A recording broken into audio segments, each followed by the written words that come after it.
Welcome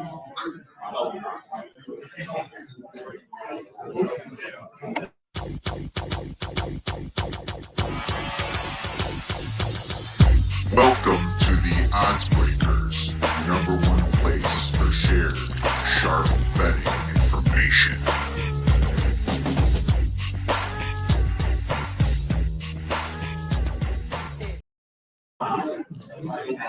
All right. We are back at the Circa. I got my guy Sean Kanaki right here next to me, talking about some Circa Millions, Survivors, some huge contests going on. Sean, how the heck you doing, man? I'm doing great. Happy to be in Vegas. Happy to be at Circa. There's no better spot to be, especially as we lead into football season. There's a lot of fun to be had and a lot of money to be made right here at Circa. Yeah, absolutely, man. I mean, 16 million in guaranteed prizes. How about that? Derek just keeps upping the ante every single year. I think that's just wonderful that he does that, Sean. And you know what? We're already in the contest, aren't we? So tell me about your little your contest journey so far. Have you gotten into the millions? Yep. So I've signed up. This will be my third year in the millions now, coming out here to Circa. There's no other contest like it, right? There's some big ones at a couple other casinos, but this is the big one, right? It's guaranteed money, $6 million. It's guaranteed, right, on the millions. So lots of payouts. You know, you could be the worst guy in the world and actually still get paid. But there's guaranteed money for each quarter of the season. There's guaranteed money for doing well, and then it pays out a whole bunch of places. So even if you don't get the $1 million winner being the top dog, there's still a bunch of other ways to win on that contest, which is awesome. I know, man. Four huge mini contests. 150 grand in first place in each mini contest, plus it pays like 75 for second, 50 for kind of goes down from there, which is awesome. And you know, it's the funnest thing of the year because if you're a sports bettor, you always pay big. And that's something that we always have to deal with. Sucks. We shop around all the time. You know, we try to find the most books we possibly can to not pay big or pay less big. There's some minus 108s, once in a while you find a minus 105 out there, you know. Usually it's 115 on the other side, but you know, it's all about shopping really. But when it comes to this contest, there is no vig. So you're actually kind of essentially sports betting, but trying to play for a contest. Not paying casino. The last few years, there's always been an overlay, so it's been plus EV, hasn't it? Yeah, that's the big. Derek Stevenson's paying it to get up to his guarantee, right? So we've got that going for us, and you know the Survivor. Looking up at the big board right now, they've got 5,700 entries. There's still a $4 million overlay on the Survivor side of things too. So there is a lot of money to be had and a lot of great odds to come out here and get an entry in for sure. You got a couple weeks to do it, and if you're thinking about it, I highly recommend it. It's a fantastic spot. I mean, they put on a great show for us too. I mean, you know, they take care of you. You know, if you're a winner, you are invited back with free hotels, dinners, drinks, cabanas, stadium swim, the biggest TV. You also get a room so you can see stadium swim. So if your big screen's not good enough in your room, just look out your window and watch the other games, you know. They make it super comfortable, and that's what I absolutely love about this place. Yeah, Derek for sure does it right. I mean, I got in last night before you did, and I played some games. You know, I was betting $20, $25 a hand, and I woke up this morning, scanned my card, and I've got $40 in food and beverage credits waiting to go for me just to sit down playing $20 a hand for a couple hours. They take care of the people that they know, and that if you sign up for Club One, they're going to take care of you as well for sure. Yes, absolutely. Club One is obviously a great players card, and they will give comp points for everything you do. They also have very good food here, obviously. The Saginaw, we just had sandwiches there. The thing is so big. You know, you look at it, it's like $0.2 a sandwich, okay. But it's so big, it's like two sandwiches in one meal. You can save it for the next. I mean, it's all about big things and value when it comes to this casino. And you know, there's no other experience like it. But it's not just that, Sean. The blackjack tables pay properly, you know. And I think that's huge. You know, I gotta love the way that, you know, they always pay. You can split your races more times. It's 3-2. Well, those places on the strip, they go 6-5. They try to rip you off sometimes, but downtown Vegas is the spot to be, isn't it? Absolutely. You know, I grew up coming out here, and I stayed on the strip the first 10 times I came out, and I haven't stayed there in 10 years now. I'm always downtown for a reason, for sure. And Derek and this casino group is definitely the reason. So you got here, you got the D, and you got the Golden Gate, and all three of them are fantastic spots to hang out, have a couple cocktails, and gamble for sure. 100%, man. It is the spot to be Fremont's getting bigger and bigger, and it's just and funner and funner. And I know, even through COVID, Derek stuck it out and still built this casino. He took care of his employees too. They always tell me, my limo driver today, they pick you up at the airport, tell me how during COVID, Derek took care of him and his family. And I think it's just absolutely wonderful what kind of a guy he is. He's the best CEO in Vegas, and that's 100%. So let's talk a little bit about me and you then. So I'm getting millions, probably going to do Survivor. I don't know. The question really is, it's tough. Like, how many survivors do you do? Because you can go up to 10, that's 10 grand. You can do other Survivor contests, obviously. You want to do the big one because there's literally going to be a $10 million guarantee. And it looks like Survivor's probably going to go over. So I think it's between 1 and then 5. Because I think 2 would screw me up too much, and I would just lose one right away. If you have 1, you can really focus in on your strategy. But I've also talked to winners that have won with 1 multiple times, and some of them, of course, with 10 or the max. But what do you think your strategy is? I think with Survivor, the biggest issue I've got if I were to have multiple entries is how many would I double up on, right? How many, if I had 5 entries, would I pick the same team on 3 or 4, or would I go 5 different ones to start off the season? That's the question. It's tough, right? So, obviously it gives you more chances, and if you've got the bankroll and you're able to do it, you're going to have the opportunity to continue on longer. But I think for me, 1 or 2 would be it, right?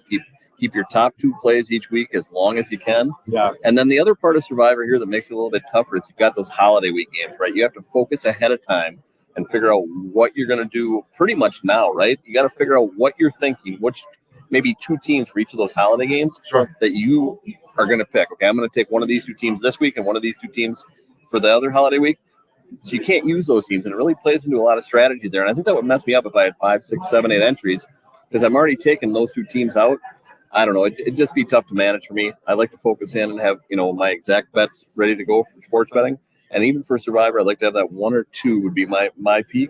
But hey, if you got $10,000 to come out and try and win $10 million, not a bad thing. Certainly not a bad thing, my man. I think that with Survivor, it's so unique that if you're picking the consensus every week, what's your hopes to do? Split it with 500 people because the massive favorite wins every time? No. I mean, and that's what the general public's to do. And they're going to eventually chicken out. You look at the first week. I believe it's the Cincinnati Bengals. I believe they're playing the Carolina Panthers. If you look at that. How many survivors are going to be picking that one? So many of them. It feels like Cincinnati is so untrustworthy because they always start so bad. Sean, I can guarantee you that I'm not picking Cincinnati week 1. No, I don't think that'd be the right play.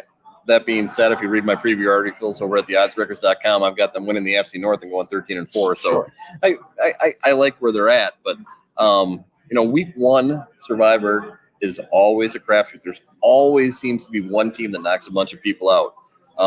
I think the one that I'm looking at right now is the Cardinals. Yeah. I think going into Buffalo, as much as that defense lost, Kyler Murray's healthy, underrated team from last year, actually made some noise at the end of the season going into Buffalo. They're going to lose? Probably. But if there's one team I'm looking at for Survivor that's going to ruin a bunch of people, it's the Cardinals right away. And, maybe you're saving the Bills later on, but I wouldn't be. But, yeah, it's just a different crapshoot. For me, the one that I do at my home market is I do a loser Survivor, $500 entry loser Survivor. And that actually gets a little tougher real quick because there's only 3 or 4 really bad teams, right? Winner Survivor, you could rotate through them playing those bad teams. But once you use Carolina, New England, where are you going? And those are kind of fun too. I do enjoy that one.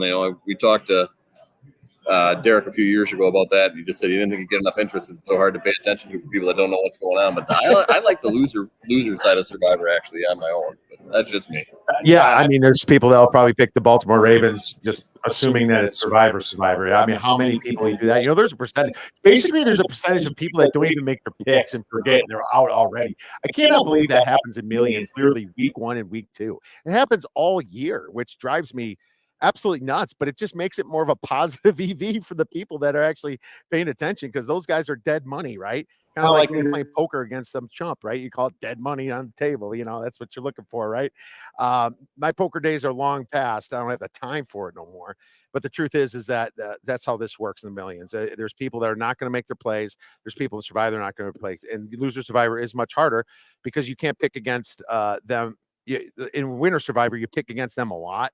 But in Loser Survivor, you have to pick the loser. So it's like everything kind of evens out after week 5 or 6. So that rarely ever makes it. So I love that concept. But maybe sometime in the future, during the future of these contests, that they could possibly, bring something like that up.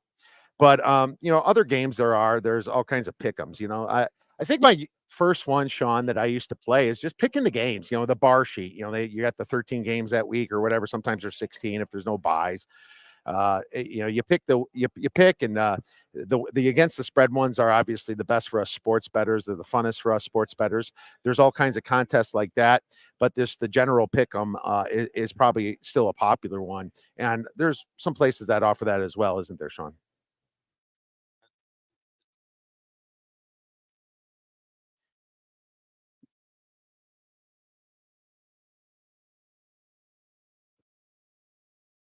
Pretty much anywhere where I'm from. Getting the year-long contest and finding a place that does it and runs it well. You can. I should probably take myself off there, and it just keeps rolling and rolling and rolling, and there's opportunity to do it everywhere. You just got to find the right spots and come out, and whether it's out here in Vegas or in your home backyard, the industry's growing, and that's the fun part for us, right? There's so many more people involved. So many more people paying attention, and it's just a community, right? We've grown into a community now. I think there's opportunities out there for it to continue to grow. Obviously watch your bankroll and make sure you're being respectful of your home. But sports betting's fun, and that's what it's supposed to be. As long as you do it responsibly, and coming out here and putting $1,000 down for a chance to win $1 million, I like that. Oh, absolutely. It's more than $1 million because you can win the quarterlies. It drives me nuts when people don't do bankroll management. I'm glad you brought that up. It's like, look, if you only have $1,000, your one star bet is $10. Your average probably should be 30 or 40. If you start with 5,000, it's 50 to 100 to 200. It drives me nuts when people just complain about sports betting. It's like if you do it right and do your homework, and you're getting great plays from great people, or you're kind of combining. A lot of people that purchase plays have their own handicaps too, but they just kind of want to check them and just combine them with some people they respect, which is totally cool. That's really how you do it. I don't think I don't bet dimes unless they have 50 to 100 in their bank. It makes no sense. And it drives me nuts when people sit there and brag about it. I see people we'll put a ticket down for $1,000. The dude's got 3,000-4,000 in his pocket. It's like, dude, this is not the way you sports bet. And I know you like showing off, but let's be real. You don't do this all the time. The trusted sports bettors is who you want to go to. We have a full slate of those coming in as guests, and I'm really excited to get some of those on, Sean. Yeah, absolutely. There's a great group and a great community out here. You mentioned dabbling and doing your own picks, and I still think that's the best way to go about it. But our service and what we do, we're here to help facilitate, right? And you can't be good at everything, right? I do MLB, I do NFL, and I do college basketball. I dabble a little bit in college football. It's certainly not my area of expertise. I think there's a lot of guys that are better than I am out there, and I appreciate the tweet last week. But my NFL and MLB are solid. College basketball is usually pretty solid. But you can't do everything all the time, right? I know a couple guys in the industry that are NBA guys. I love throwing an NBA game out at 9 o'clock Central Time on a West Coast game. Sure. But I'm looking at their picks, right? I'm going out, I'm checking out what they have to say. And, it's not my area of expertise, but if you're doing things the right way and you're managing your bankroll, it's a fun industry to be in. And it's a fun thing to do. And it's only going to get bigger. That's why it's getting legal in almost every state. I'm hoping Wisconsin soon. Yeah. We got it at the casinos. Hopefully we can get it outside of the casinos sooner rather than later. So.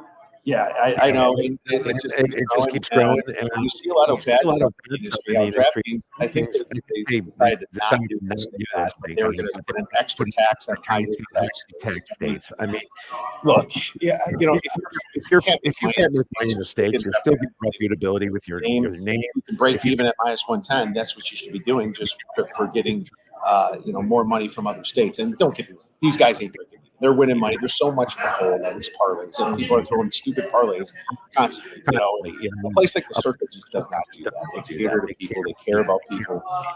They would never charge juice where there's not, when it should exist. They want at least abnormal type juice books around, which I love about the Circa. And I'm hoping the Circa keeps multiplying. They're in multiple states now. I'm hoping they come to my hometown in Arizona. That'd be wonderful. I'd love to bring my app to Arizona. It stops working every time I cross the border. I do have a lot of outs down there, but it's great to have a book like the Circa. But we have an amazing lineup today because Marco D'Angelo's coming on in a little bit, bottom of the hour. We're going to talk a little bit about the NFL, a little bit of Steelers, and a little bit of the NFC North, South, East, West, AFC North, South, East, West, the divisions, who's going to win the divisions. And, I'm pretty excited to get Marco on, and we're going to talk about that. We're also going to have Jeff Benson on. He's actually one of the head of the sportsbook directors down here. And Jeff Benson's going to talk about the Circa and how they make odds and how they carry sharp money. And after Jeff comes on, we're also going to talk to Tony Gordon in Las Vegas. Chris, I'm excited to talk to some previous winners here. Tony Gordon took down the millions in 2021. 2021, Chris took second and fifth in his two entries, so he made some bank just being in that. Imagine doing that. You have two entries because you're kind of hedging against yourself, but you still take second and fifth. That's pretty cool.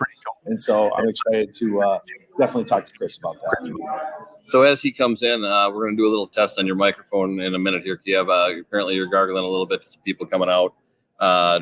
Hopefully we can get that fixed. How's my voice sound for those of you out in the test world out there? Hopefully we can get that straightened out. But yeah, the great lineup here. We're going to get the sound figured out here shortly.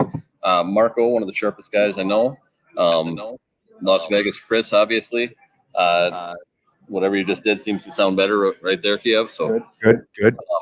I'm sounding clear. Now I hear you again. So our test guys out in Wisconsin, thank you for checking in. I appreciate it. But yeah, good lineup with Marco, Chris. Tony Gordon is fantastic. Funnest guy to hang out with out here for me. Sorry, Tony Georgia, for coming here in a little bit, but Tony's coming tomorrow. Tony's coming tomorrow. We're safe then. They're both Tonys are great, but Tony Gordon, you want to get with a guy who's actually done it and won this millions contest that we're talking about. One of the most humble guys in the world, right? He is just fantastic, salt of the earth.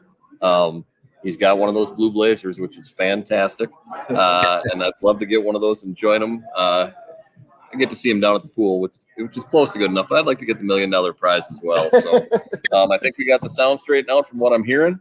So good to go. What do you want to dive into next? Well, let's talk about the overlay. So right now in Survivor, there's 5,744. That means there's $574,400 in it, and the guarantee is $10 million. So my thoughts are, this is trending probably a little bit over 10 million. So what Derek does, he pays it all out. So if it goes over 10 million, you're still going to get your full payout. That's great. Let's just make Survivor even bigger. Now the big value here might be the millions.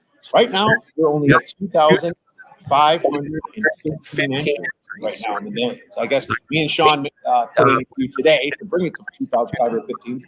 Well, might have to put a few more in, but either way, why would you not put a few more in if it's going to be a positive EV contest? If they only $6 million, you're playing against the odds. The odds are in your favor. Right.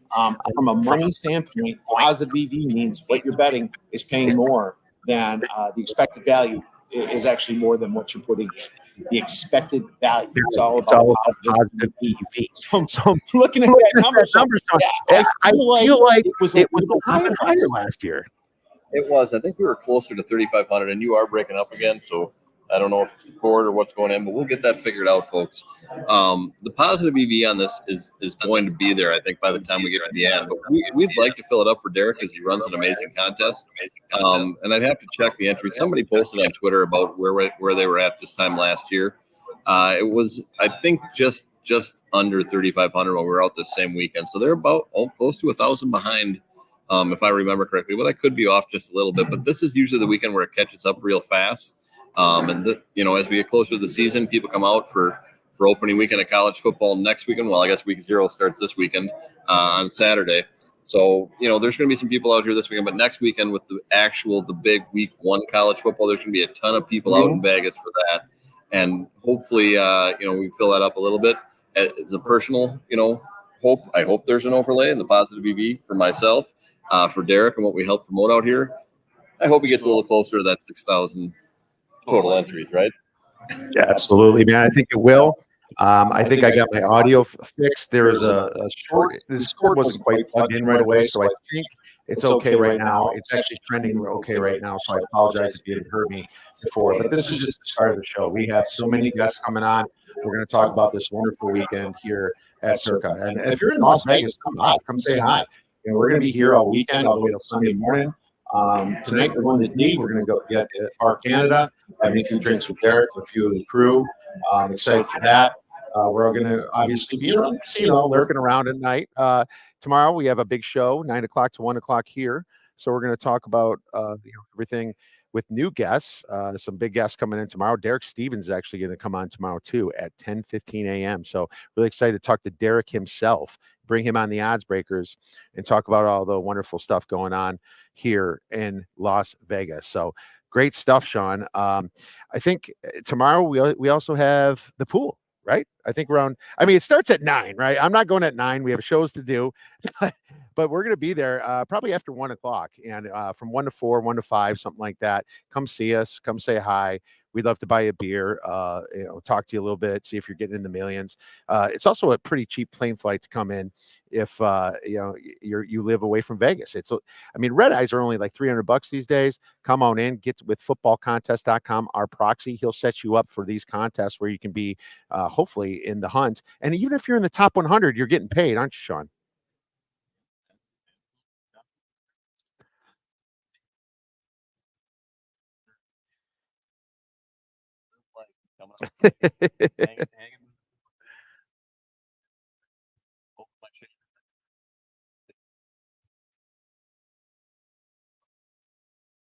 All the big pools down in the strip, Mandalay Bay and Jim Grant and all those giant ones. I would much rather sit in stadium swim and watch a big game on a Saturday or Sunday. Fantastic fun. There's no better place to be. All right, now we're going to go on a quick 5-minute break. We're going to bring back Mr. Marco D'Angelo from Wager Talk and talk a little bit about the NFL and some of these contests. We'll be right back.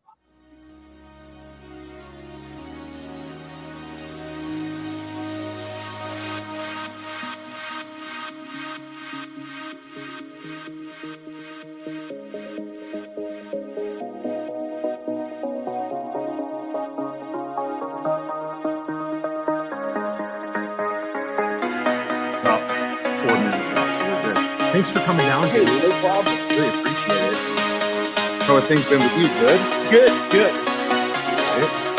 My horse on that side. They didn't put it up officially yet. You just got it? No, I just missed. Second. Yeah, I was, the outside was flying late. Meadows, I own this back in Pennsylvania. He does it there. John loves it. That's a lot. So I think you're good. I just did off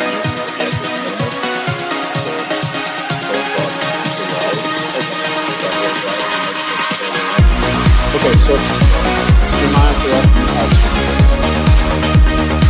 Pretty good to go. You can turn the camera on.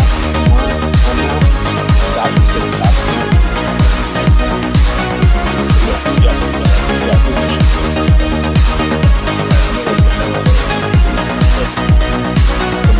Looks like you lost a few pounds. A little bit.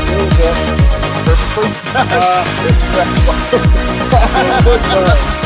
trying, but I think So, we're going to talk to NFL. I'll bring up the conclusions. I'll talk about the contracts a little bit.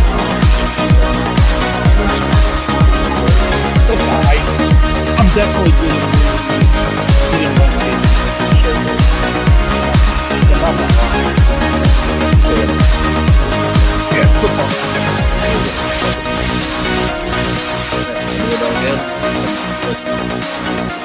Oh, you want to sit over there? You want to sit here? Okay. So if you start, I'll go down there. And I'll come back over. Okay.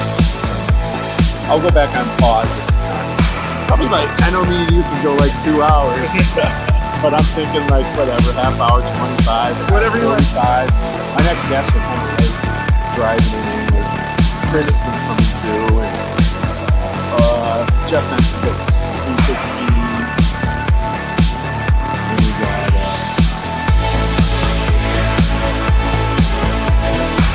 So what to say about the Steelers?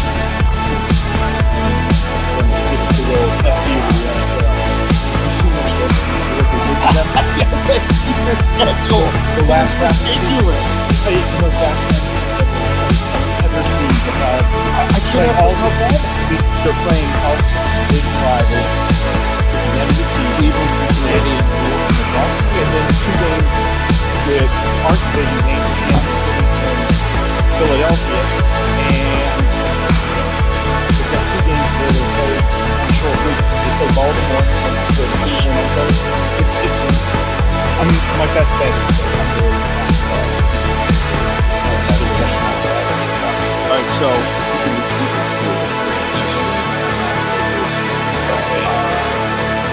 I retweeted something earlier. Yeah, something else. Yep, that was Jesse. You hired Jesse, huh? He's been, he was over at Sports Memo and he brought him over. Yeah.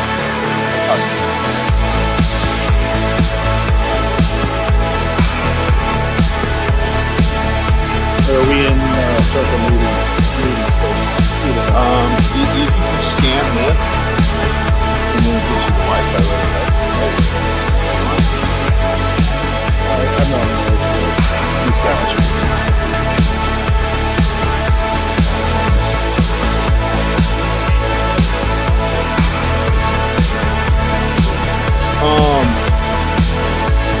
Will you be around this weekend? Should be around, yeah. Tomorrow I do. Stop by Saturday. It's like you got time. Try. Yeah, I think we'll no obligation. But I'll be here this Sunday. Okay. I'll probably go to the conference.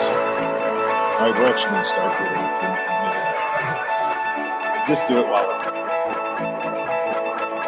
What's that? All this. All right.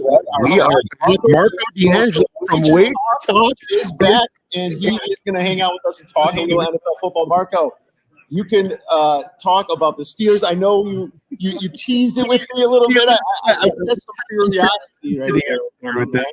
Yeah, Steelers got me a little bit upset on it. People in Pittsburgh aren't going to like the prediction I'm going to give you when we start breaking these down. But I can say to you, it's a good thing you didn't have me on 5 minutes earlier because I may have dropped an F-bomb as I had a horse racing live today back home in Pittsburgh, and we got photoed out at 8-1.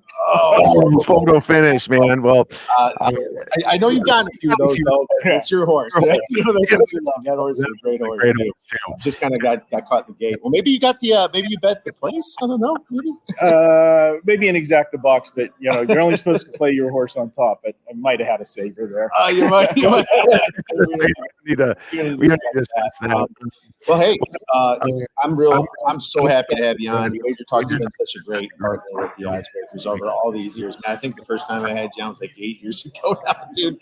It's been a while. This weekend is our 10th anniversary for Wager Talk. We started, it's hard to believe that 10 years have gone by. And yeah, me and you have been doing podcasts together, talking Kentucky Derbies with Chris Felica and you. We always have fun with that. And it's football season now, so we got to put the horses on the back burner. That's right. Horses on the back burner until the Breeders' Cup. Yeah. So that's cool. So let's talk a little bit about the Steelers. Let's have a love triangle going on with Justin Fields, Russell Wilson, and Mike Tomlin. How has that been working out? Well, Russ didn't get on the field till last week for the first time. He was nursing a calf injury. They were going cautiously with him. Justin Fields taking the majority of the snaps this preseason with the first unit. Situation being, when you have a quarterback battle is, it's being posed. The old saying is, if you have two quarterbacks, you don't have any quarterbacks. Okay. But, this was a free roll for the Steelers.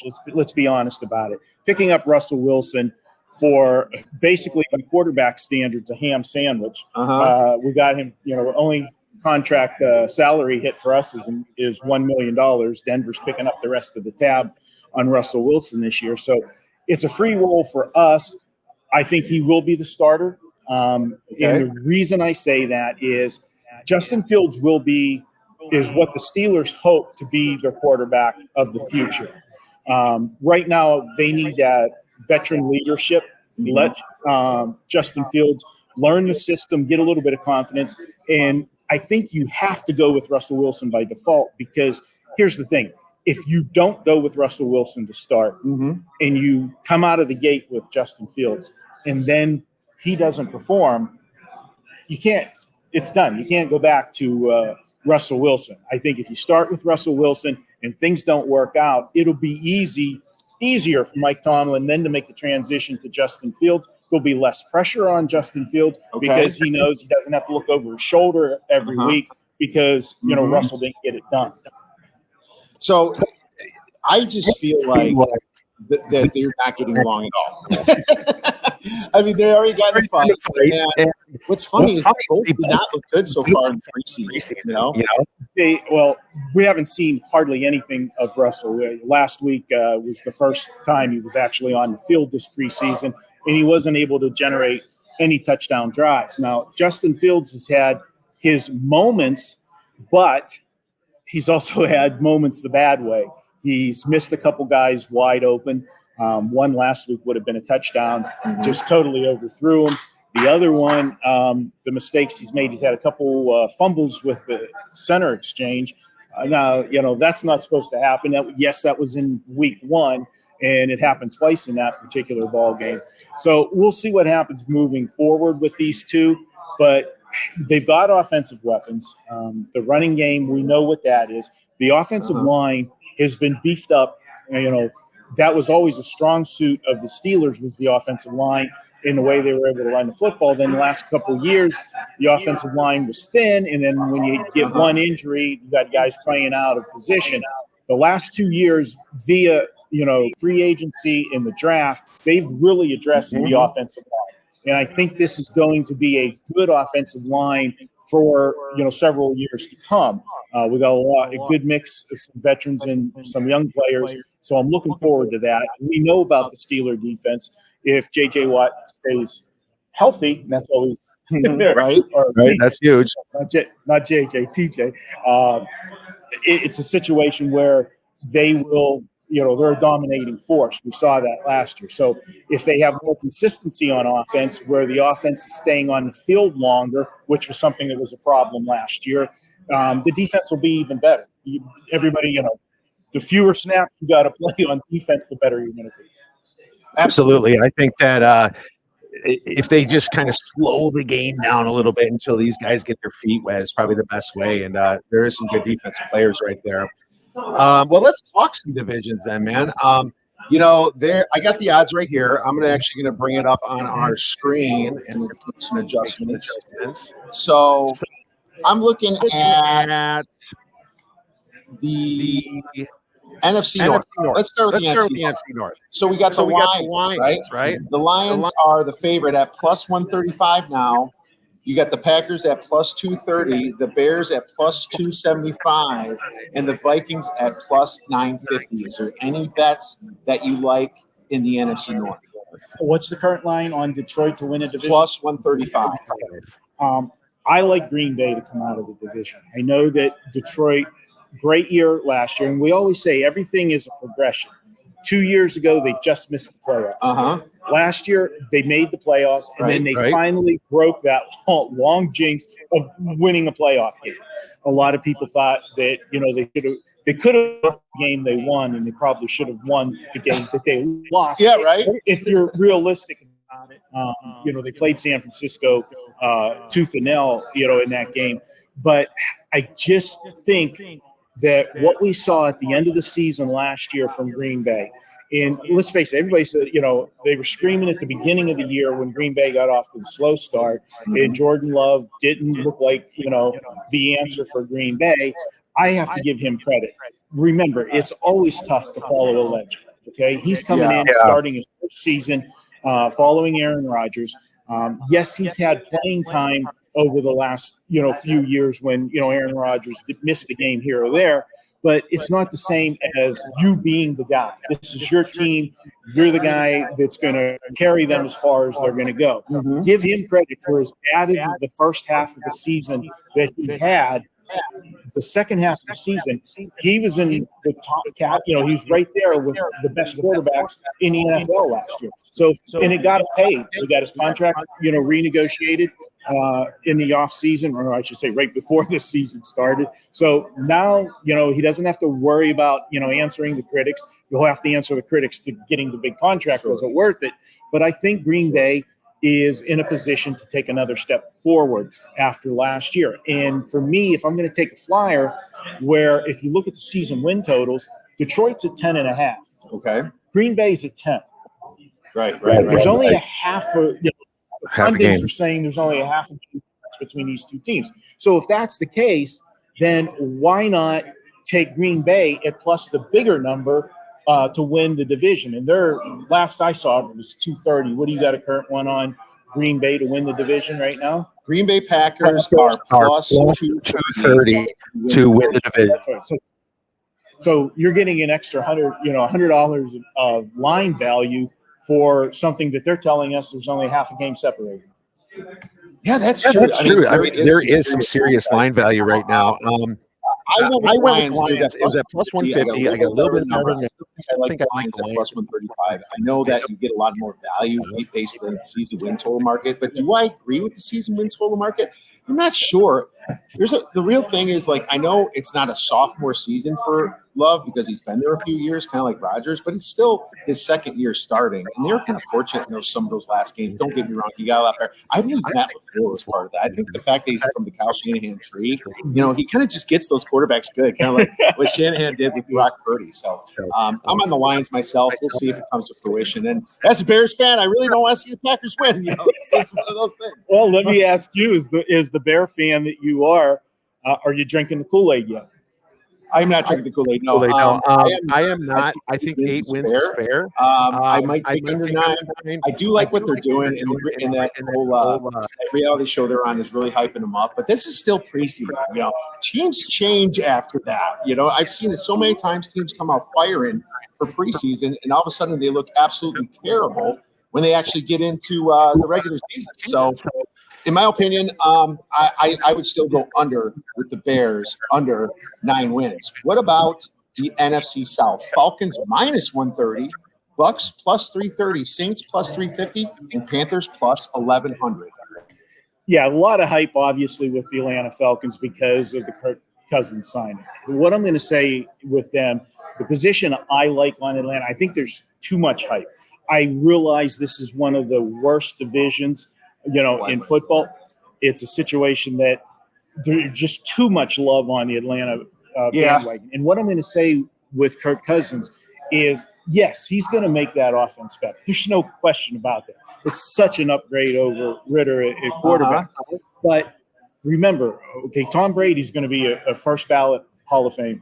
Okay. Yeah, he is. All right. When he left New England, went to Tampa Bay, he didn't come out of the gate smoking.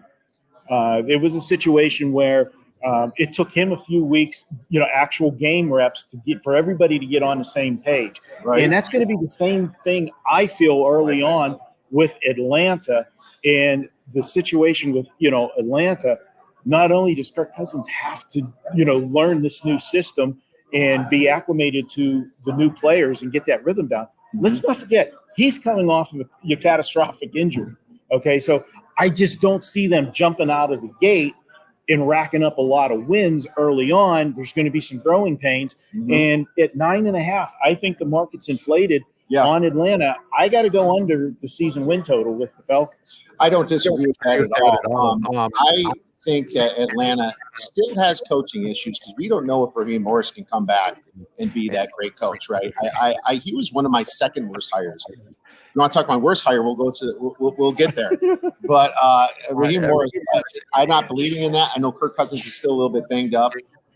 They spent a ton of money. That doesn't always translate to wins. I like Tampa in this division. I like Tampa to probably win enough to win the NFC South, but it's the plus 330 that I like a lot more about Tampa. That's where my realm is to take that. How about the NFC East then? With the Eagles minus 120, the Cowboys plus 160, the Saints, the Commanders plus 900, and the poor old Giants at plus 2,000. The Giants, all I'll say with them is I am not a Daniel Jones fan. I never was, and I'm pretty sure I'm going to never be a Daniel Jones fan. They got issues, and they're gonna miss Barkley. Okay, because Barkley was that security blanket, to help the quarterback out. With that said, it's a great segue for me to go into Philadelphia. I think Philadelphia takes this division. I think they take their season win totals over. I like both of those plays. Last year, it was the Super Bowl hangover year. They didn't have the hangover at the beginning. If you remember, they were off to a 10-1 start and looked like they were, on a collision course to go back to the Super Bowl and, possibly, play Kansas City in the rematch. Right. And then, man, you want to talk about a 7-week stretch where everything could possibly go wrong. Right. That was the end of their season. And I thought maybe there was some dissension in the locker room. And, the coach, when you're on the hot seat, you got, two things to do. You either start winning right away, to cool that seat, or you throw somebody under the bus. And he threw both coordinators under the bus, the offensive coordinator, defensive coordinator last year. Both got let go. And in comes Kellen Moore for the offensive coordinator and Vic Fangio for the defensive coordinator. Both of those guys, I think, will help this team offensively. And then now you get Barkley from the Giants. Yeah, right. I get that he's getting a little bit older, but he still can carry the rock. And this is a guy that still rip away speed and just gives you a total another threat. I say it all the time. A good running game is going to make an average quarterback good. You're going to make a good quarterback great. Now, when everybody's on the same page and Jalen Hurts can go downfield, he's got the weapons there.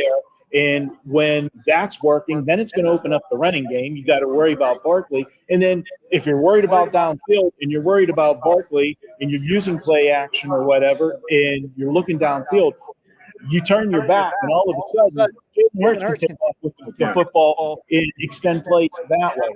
I like them. Their defense was a problem the second half of the season. No question about that. They blew several fourth-quarter leads that makes that record misleading. And granted, at the beginning of the season, they did get some, bounces their way. But, the year they went to the Super Bowl, everybody expected them to regress the following year because they won all those close games. They were on every bounce of the football. They had an insane plus margin on the turnovers. Really. And so everybody was looking for them, to falter last year. They did, but it didn't happen until the end of the year. And let's not forget, they were riddled with injuries the second half of the season. 100%. I think that the worst fire in football was Dan Quinn. I'm sorry, man. I watched Atlanta that year, and it was all Kyle Shanahan that got that team to the Super Bowl. Now, was part of the show? Maybe so. Yeah, probably. That's the common denominator of recent Super Bowl shows. Kyle Shanahan, and Kyle Shanahan. He's got three of them. It doesn't help when you play Patty Mahomes either. I consider the Commanders' worst record in the league, but the Patriots are just looking so abysmal. And Carolina's looking abysmal too. It's just I'm not so sure about that bet anymore. But I do agree with you. The Eagles have moved all the way up to minus 120. I think that they hired Vic Fangio, like you mentioned. I think he is the key to this game. this team because I've seen him coach the Bears defense when the Bears defense was good. It was great. He was doing everything right in Miami, but they got hurt. You can't really help about that. But they did a great job doing that. And Tush Push is going to be back in full force, even without Kelsey at center. So I think that's where we're at. What about the NFC West? Now, the Niners are still sitting there at minus 125. Maybe they changed a little. I wrote this a few days ago, but the Rams are plus 330. The Seahawks are plus 900, actually. And the Cardinals are plus 1,300. What about there? Well, obviously, it is the 49ers division to win. They're the best team. They got all the weapons. Brock Purdy, everybody was waiting for the other shooter last year. They did it the entire rookie season, Mr. Irrelevant. When's the Iowa State Brock Purdy going to show up? Right. I still have scars from some of those games where it was to watch that offense try to score points in the Big 12. But he lived up to it. He came back last year and put up good numbers. So to me, is it the quarterback or is it Kyle Shanahan's system? And you alluded to that earlier. He manages to get the best out of his quarterbacks, and I think that's what it is. And then, the saga, with Ayuk, the Steelers were, every day we were getting teased that, he's coming to Pittsburgh. He's coming to Pittsburgh. But with or without him, that team is still loaded offensively. You got Christian McCaffrey in the backfield. You got Deebo Samuel to throw the ball deep. And then when you're worried about the running back and you're worried about Deebo deep, you got to worry about George Kittle across the middle. Okay, sure. What do you? No wonder Brock Purdy does so well, in that system. So it's theirs to win, but there's no value betting. Their season win total is high, doesn't leave any margin for error, and you're not going to lay a hefty price to win that division. I do have a play I like in that division. I think Arizona is going to be improved. Okay, and I know that's your home state right now. It's amazing that when Kyler Murray was healthy 2 years ago, everybody was screaming that he's not good. Then they lose him, and they see that not good wasn't bad. Okay, with what you put up afterward. He came back last year, second half of the season, off of a bad injury. They went 3-5 in his 8 starts. But more importantly, and what we concern ourselves with is point spread. He went 5-3 in the 8 games that he was back. Looking at a season win total, I think of 6.5 with them. I think they can go over that number because I'm not really sold on the rest of the division. I think Seattle's going to be down. I'm not, the Geno Smith fan. He had that 1 year, and it got him paid. But we've seen enough of Geno Smith, okay? And now you've got a new coach coming in. All right, you got a new coach there. You're replacing, Pete Carroll, whether you like Pete or not. He was a winning coach. He got the most out of his team. He wasn't flashy. His style was get me to the fourth quarter. If I'm within touch in the fourth quarter, we'll find a way to win it. Right. And his teams usually did. But he had Russell Wilson in his prime. Of course. That's a big difference. We'll see what happens with the new coach. First year, everybody expects something. But remember, you can't make a wholesale roster turnover in the first year. He's got players that he inherited from the other coaching staff that might not be the best for what he wants to run. It's going to take a little bit of time. And then the Rams. The Rams were a surprise last year. A lot of people expected a regression from the Rams.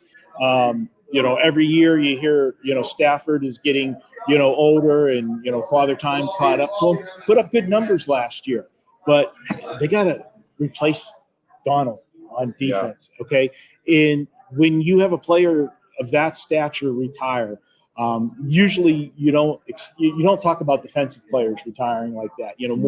More so when a quarterback like a Brady or Big Ben in Pittsburgh, when he left and the void you had to try to fill, it doesn't happen. And I just think the Rams, although their defense was okay last year, taking him out of the mix, they're not going to get that pass rush. And I think it's going to leave the that secondary on an island. I think they're going to get exposed in some games, and that means Matthew Stafford's going to score points. And I don't see him in that prolific role if they have to get into shootouts. So I think the Rams are going to regress. And I know, I'm a situational guy. I already got one circled on the calendar. The first 3 weeks, you look at the Rams' schedule. They open the season with the playoff revenge game. They go to Detroit, right? So that's going to be a huge game for several reasons. Again, Stafford going back to his old, playing against his old team. Right. Throw the revenge in for playoff. We always say revenge is the most overused word in sports betting, but there's certain situations that I still put a lot of stock in.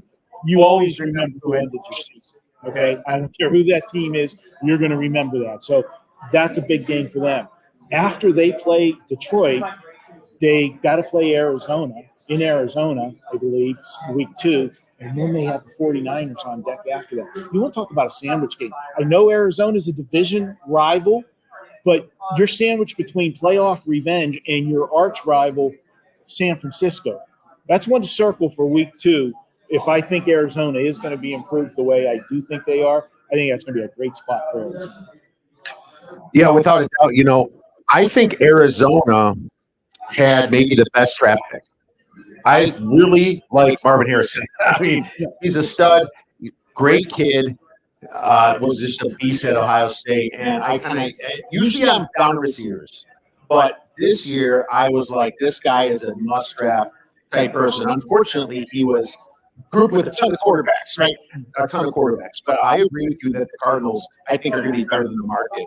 I'm not going to mess with the Niners either. I think they are juiced. It's unbettable, but the only thing I took is that the Rams do make the playoffs. I took that plus money at least, but it's just to make the playoffs. I think the coach right there is good enough to get them there, and they still got Puka Nacua, and obviously Cooper Kupp. Hopefully he comes back and looks like the old Cooper Kupp that we remember, because the old Cooper Kupp, remember, was absolutely awesome. And that's, I agree with fantasy Seahawks. There's so many people and sharp people that like the Seahawks this year, and maybe McDonald's a good hire, but losing a coach like Pete Carroll, I think, changed them. I think Pete Carroll might have made Geno play a little bit out of his shoes, a little bit better than what he really is.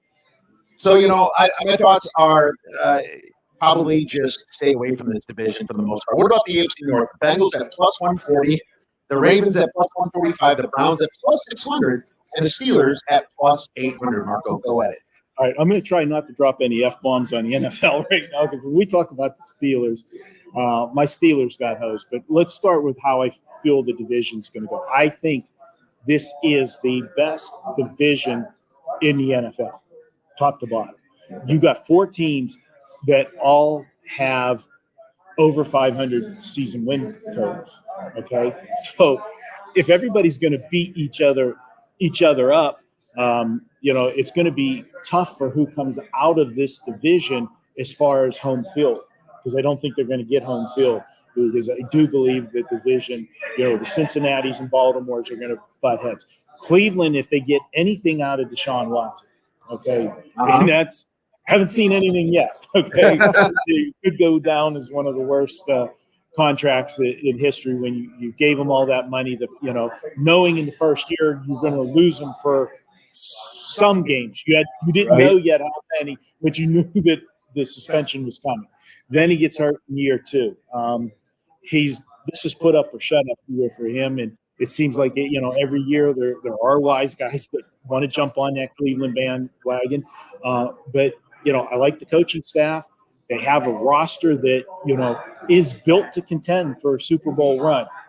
They got to get that play out of the quarterback, and they made the playoffs last year with Joe Flacco, where you always say that. You take somebody off the scrap heap or you pull somebody off their couch. In this instance, they actually did take the guy off his couch, come in and put up numbers that were just insane last year and got them to the playoffs. So I expect another step forward from Cleveland this year. Baltimore is Baltimore. They're one of the best coach teams in the league. But I will say last year in the playoff game, I, for the first time, was questioning Coach John Harbaugh decision, why he abandoned the running game in that playoff game is just absolutely mind-boggling. To me, it's so Baltimore will be there as they usually are, but I think if it's a big if Joe Burrow stays healthy, I think the Bengals will make a serious run. I know they got defensive issues, but the offense wasn't consistent last year after he got hurt. No, they weren't. The defense had to start playing, more time of possession, more time on the field. And as I said earlier, the more defense is on the field, the more it's going to get exposed. I think they won't be having to defend the same number of plays per game this year as they did last year, which will make it better just on that fact. And then when you got Joe Burrow, I think he is one of the top 5 quarterbacks in the NFL when he's healthy. And he's got one thing on his resume that the other guys don't. He's beat Patrick Mahomes. Okay? Yeah, you're right. Josh Allen can't get by Patrick Mahomes. These other guys, that have tried haven't been able to, get past Mahomes.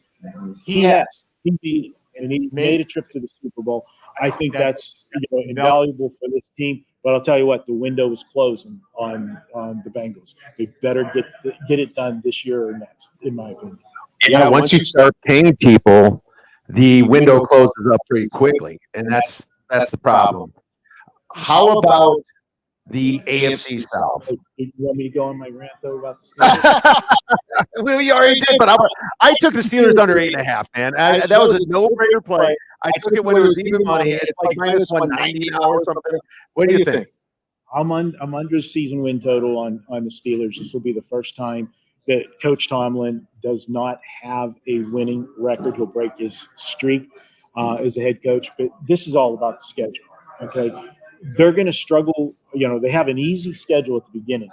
But the offense, as you've seen in the preseason, because you've got 2 new guys into the system, learning a new offense, they're going to have some growing pains in the first few games. They'll get it figured out. But when they hit the second half of the season, their final 8 games, they play all 6 division rivals. Unreal. I don't know what the NFL was doing with the schedule. And if that wasn't – they have 2 situations where they play Baltimore, and you and I have talked enough times. When those 2 teams meet, it is a physical war, bloodbath, whatever metaphor you want to use when they play. They got to come back on 4 days and go to Cleveland after the Baltimore game. Okay, so you talk about situational plays. That's another one where you've got to circle the Browns for that Thursday night game when the Steelers are going to come off a very physical game on Sunday and play 4 days later. Then they have another 4-short-week massacre game for them after a heated rival. They play Kansas City on Christmas Day. You're playing on a Wednesday. It's just terrible. Yeah. So how they go the last 8 weeks of the season, if they finish the final 8 games at 4-4, would be an absolute miracle. It absolutely will. I'm going to have you break down the AFC South while I grab my backup mic. Apparently, I'm having a few jitter issues. The AFC South, Texans plus 105, Jags plus 275, Colts plus 310, and Titans plus 1,000, Marco. Have at it. Yeah. Well, let's just do the quick one early. Forget about Tennessee. There's nothing to look at with Tennessee. It's going to be a tough year for them. Quarterback situation. You've got a young quarterback that's inherited a job. You got my man Mason Rudolph is the backup quarterback down there now. Does he get any playing time? We'll see if things don't work out for the starting quarterback or he gets injured. But the rest of that division, it's interesting when you look at one of the teams. Everybody loves Houston, obviously, because of what they did last year. C.J. Stroud had about as good of a season as you could have for a rookie, led the Texans to a 10-7 record and a playoff berth. But now it's year 2. And, the natural thought is a rookie's going to improve in year 2 after what he did in his first season. But that's not always the case because now there's a whole season of game film to look at with C.J. Stroud. Look at his tendencies. Look at what he does well. Look where he doesn't do well. And that is a situation where let's see if he can repeat it.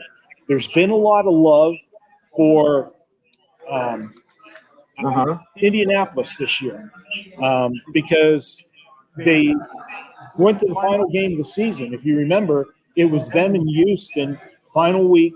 I think that was even a standalone game on Saturday night, that final week of the season. It was the winner goes in, loser goes home.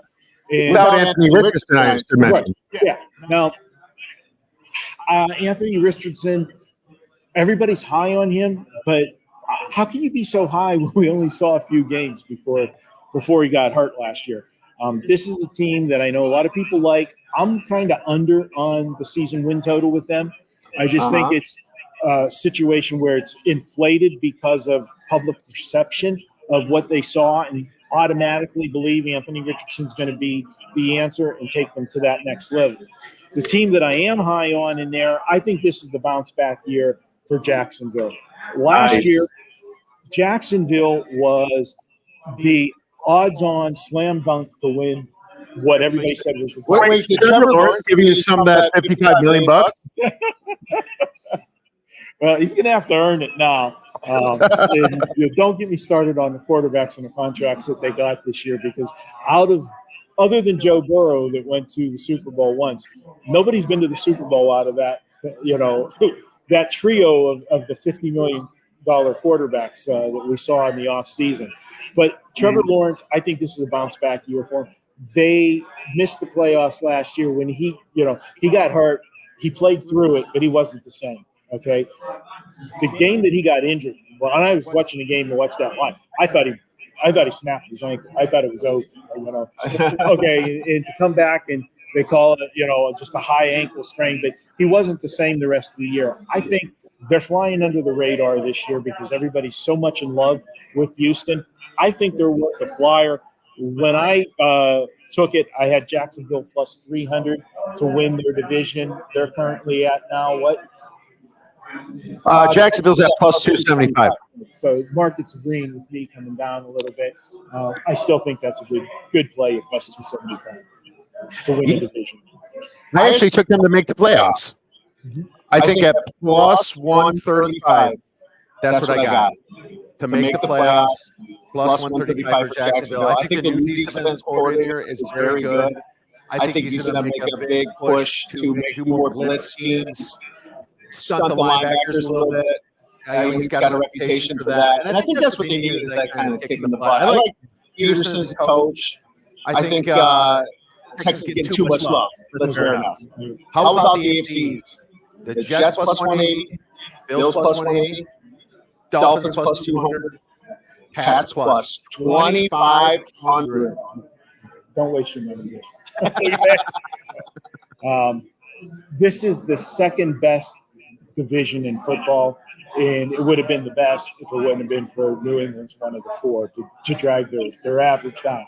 But from the other three, top to bottom, I think all three are close. And the reason for that is Miami's been knocking on the door, okay?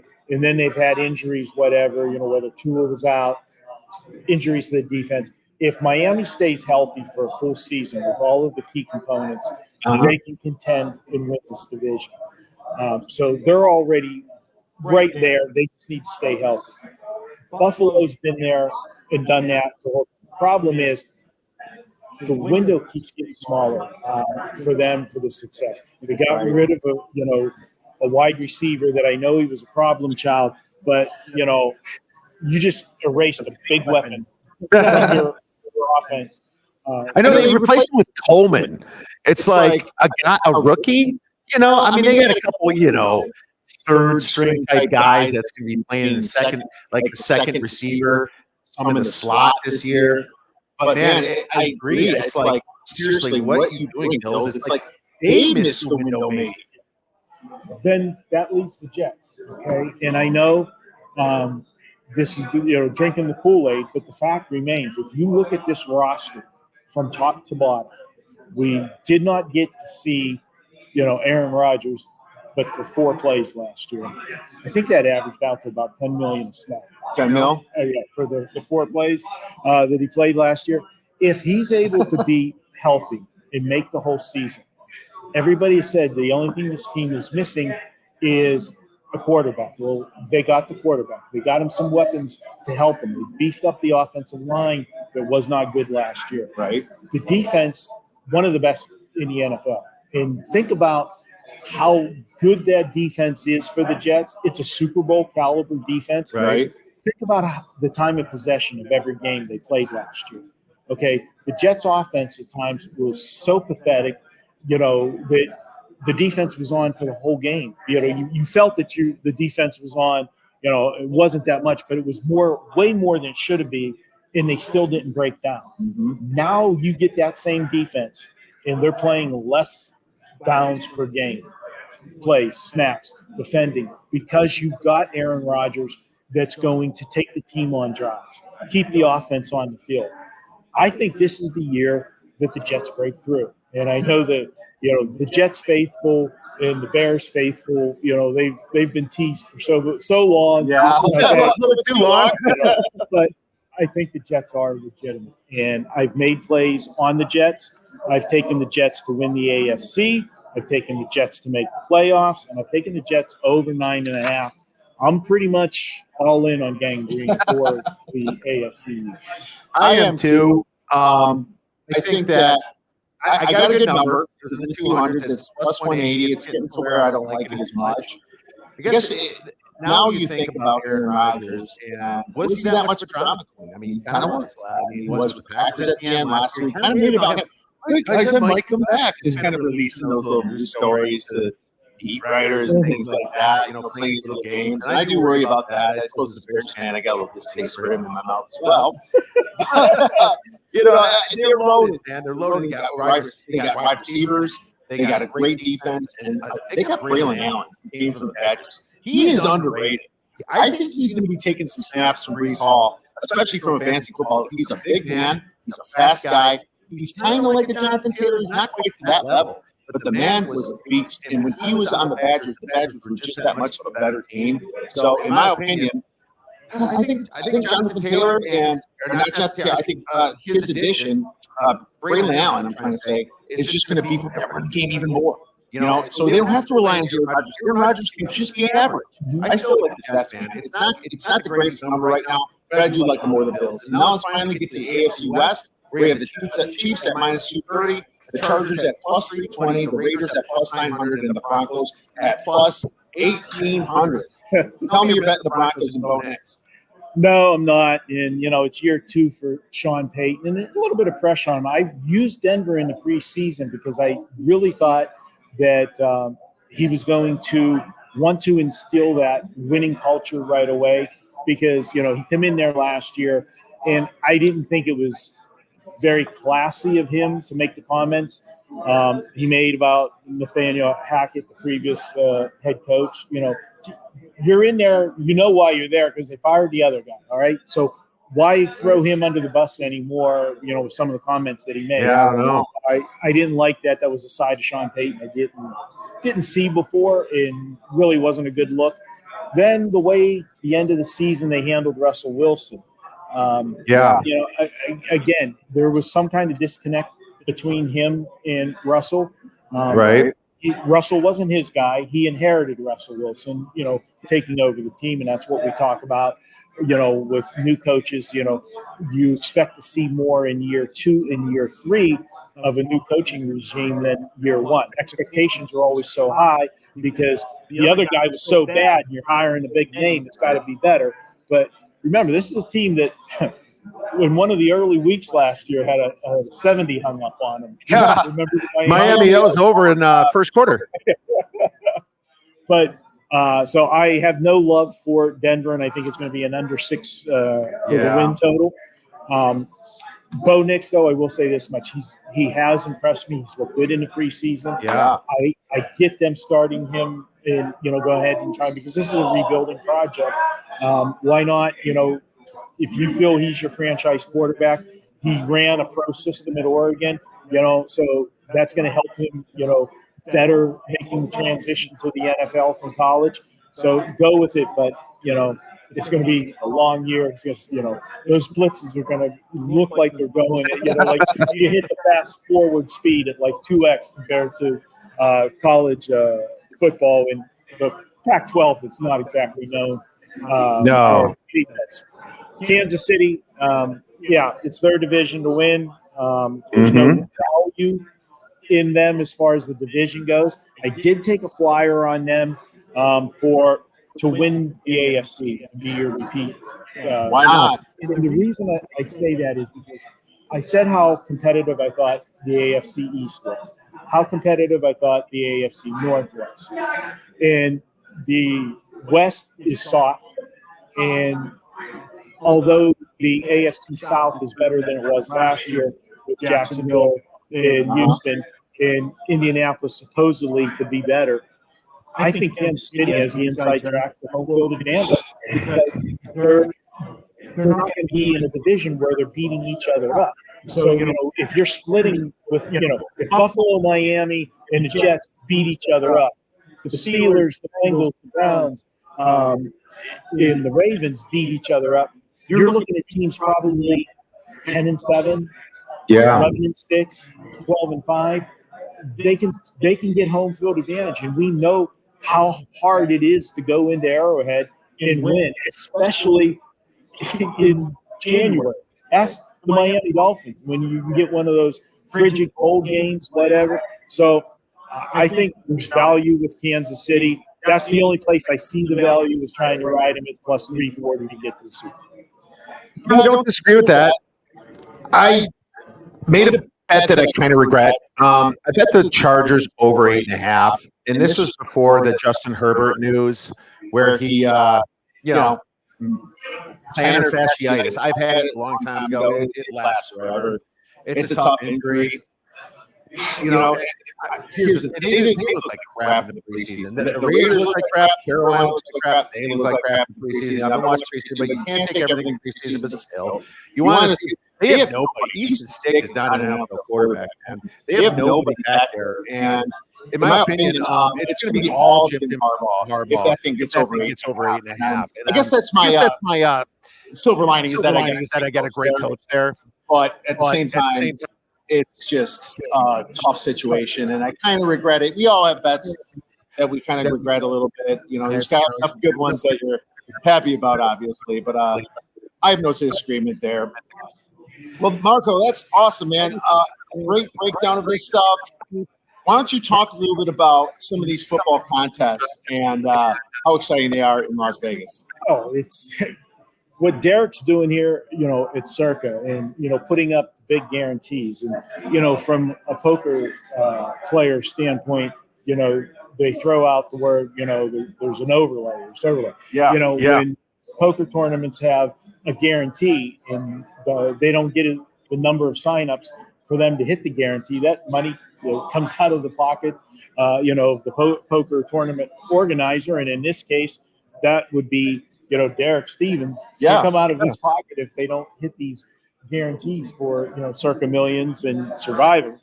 But Survivor has just exploded.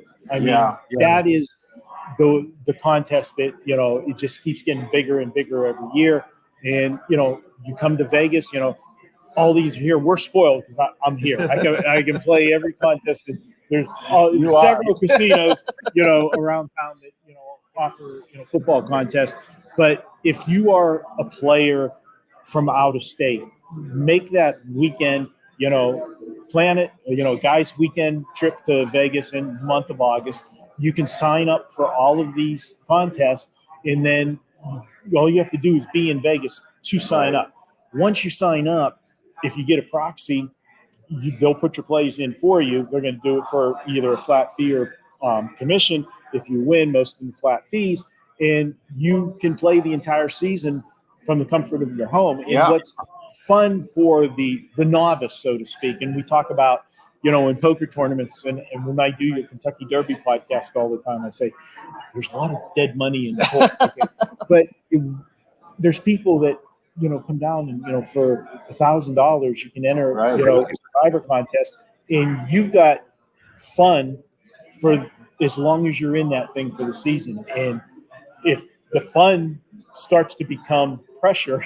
Okay, if you're still alive when you're getting to weeks 13, 14, and then the strategy that's involved, because the nice wrinkle with the Survivor contest at Circa is they have the separate week where they count the Christmas and Thanksgiving. Yep. Okay, so now you have to play game theory. When you set out your season, you got to kind of look the schedule first for Thanksgiving and Christmas to see who those teams are, write them down, who's playing, and know that you've got to have a team alive. Yeah. Because I guarantee you there's going to be somebody that's not going to look ahead, plan ahead, and they're going to get to that week and have to take a 10-point underdog because all the other teams they already used. They didn't, plan ahead. That's brutal, man. It's going to happen. We know it happens all the time. Well, Marco, you've been amazing. Work with our listeners and viewers, get your wonderful information in place for NFL 2024. You can head over to wagertalk.com. As I told you at the beginning, it's our 10-year anniversary. It's hard to believe we've been doing this, for 10 years when we started this up. And if you do head over to Wager Talk, all weekend long, 4 days, Thursday through Sunday this week, we have a special offer on, for the anniversary. If you buy any all-access package, whether that's a 7-day, a 30-day, or longer, if you use coupon code 10-year, the number 10, and spell out the word year, you can get 30% off any all-access package. Great way to do it. Knock on wood, buddy. I'm on a nice run right now. 9-1 the last 5 days, and nice. Keep it going. I know this is the time of the year where a lot of people start hanging it up for baseball because football starts. Hey, if it's treating you well, you keep running with it, and we'll do that. And believe it or not, you'll probably give me some grief, but I actually started handicapping the WNBA this year. Okay. Well, hey, it works. It's money, man. It has worked. We've gone 19. I've been very spot play, 19-6, and the only reason that I started doing that is because I actually do a local radio show here in town twice a week, and because it's local radio, and plus the guy that does the show, TC Martin, he is the voice of the Aces.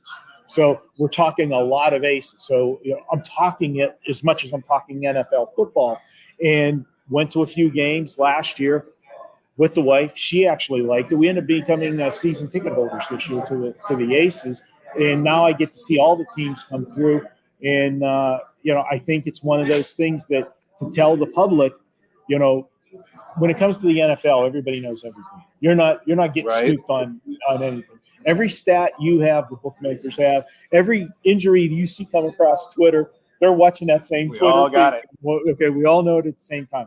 But you want to go to the niche markets where they're not as first. And I can tell you that the WNBA right now is one of those markets that they're not in. All right. With playoffs, they're not going to be as concerned about WNBA as they're concerned about college football.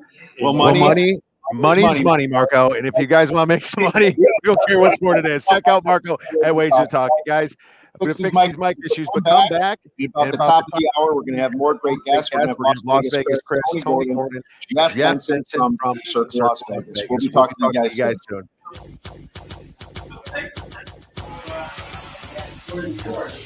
Cool. Sorry, guys, for having trouble with the. You sounded great.